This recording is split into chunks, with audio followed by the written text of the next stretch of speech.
In the dense, shadowy forest of 1901, a group of hopeful black workers built a camp, chasing dreams of a better life. They toiled under the stars, unaware of the sinister forces watching from the trees. Whispers of hatred grew louder, and soon only a handful would escape with their lives. What began as a promise of freedom turned into a nightmare of betrayal and brutality. Who could they trust when the world outside the camp turned against them? Why did so few survive? Watch to uncover the chilling truth. Elijah Brooks, a 28-year-old carpenter from Georgia, dreamed of a future where his skills could earn him respect. In 1901, he was a proud man with callous hands and a heart full of hope. Born to formerly enslaved parents, Elijah knew hardship but believed in progress. When word spread of a logging camp deep in the Georgia forest offering good wages to black workers, he saw a chance to build a life. The camp promised steady work, a rare opportunity in a South gripped by Jim Crow laws. Elijah joined dozens of others, men, women, and even families, who ventured into the wilderness. The forest was thick, its towering pines swallowing the sunlight. They built cabins, laughed over shared meals, and sang hymns under the moonlight. Elijah felt a spark of community, a flicker of what freedom might taste like. But the camp was isolated, miles from the nearest town, and the white overseers who visited weekly carried cold stares and sharp words. Rumors swirled among the workers. Strange figures lurking in the woods, hushed threats from passing travelers. Elijah dismissed them as nerves, focusing on his work. Yet, the air grew heavier each day, as if the forest itself held a grudge. Something was coming, something none of them could prepare for. The promise of a better life was about to unravel, and Elijah's world would soon face a darkness he couldn't imagine. The camp's early days were filled with purpose. Elijah and the others felled trees, their axes ringing through the forest. But the overseers' visits grew more frequent, their demeanor colder. They began enforcing stricter quotas, docking pay for minor infractions. Whispers of troublemakers spread, targeting workers who spoke up. Elijah noticed attention but kept his head down, urging others to do the same. He wanted to believe hard work would shield them. One evening, a worker named Samuel vanished. His bunk was empty, his tools untouched.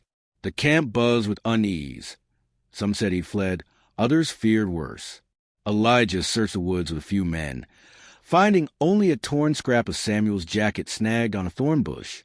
The overseers shrugged it off, claiming Samuel was a deserter. But the workers knew better. The forest felt alive with malice. Then came the night riders.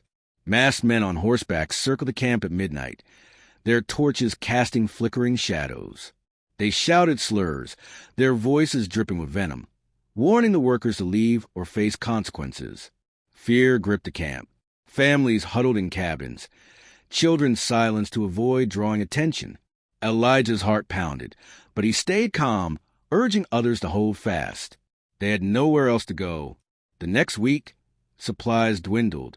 The overseers claimed shipments were delayed, but Elijah suspected sabotage.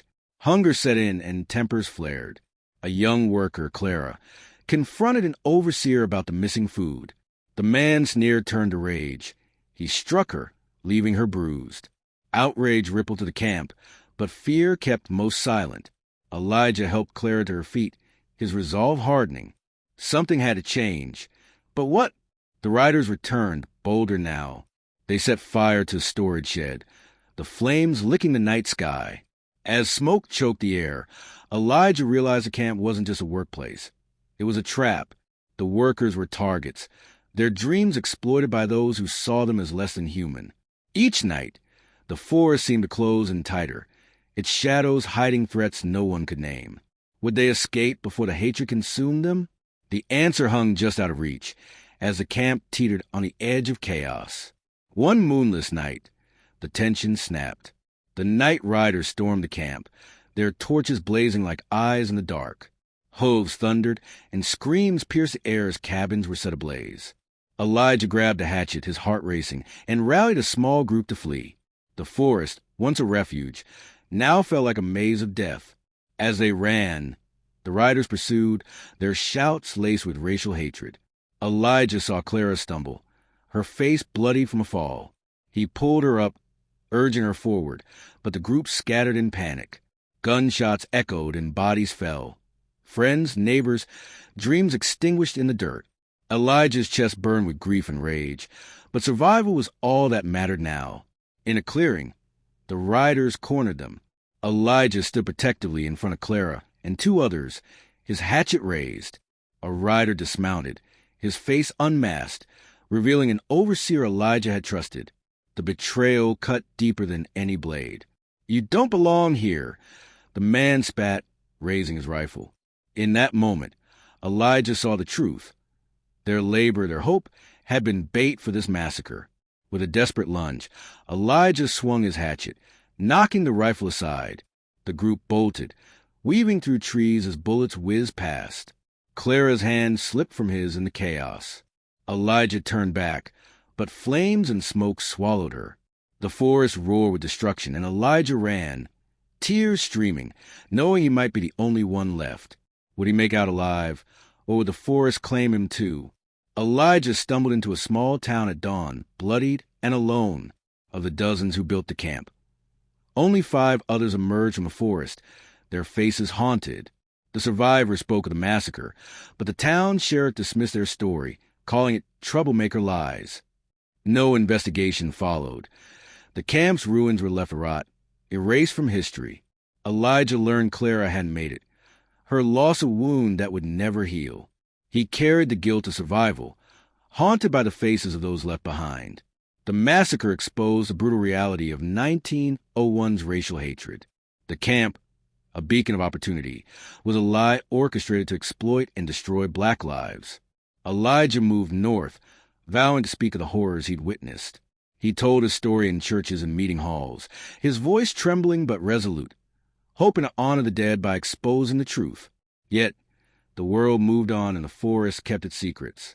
This story, inspired by real events like the Elaine Massacre and other forgotten atrocities, reflects a systemic racism that crushed black dreams. The camp's destruction wasn't just a loss of life, but a theft of hope, a reminder that progress was met with violence. Elijah's survival was a spark of defiance, a testament to resilience against overwhelming odds. What does it mean to build a future when the world burns your dreams? How many stories like Elijah's lie buried in the shadows of history? We must listen, remember, and act to ensure such injustices don't fade into silence. Share this story, reflect on its weight, and ask, what can we do to confront the hatred that still lingers today?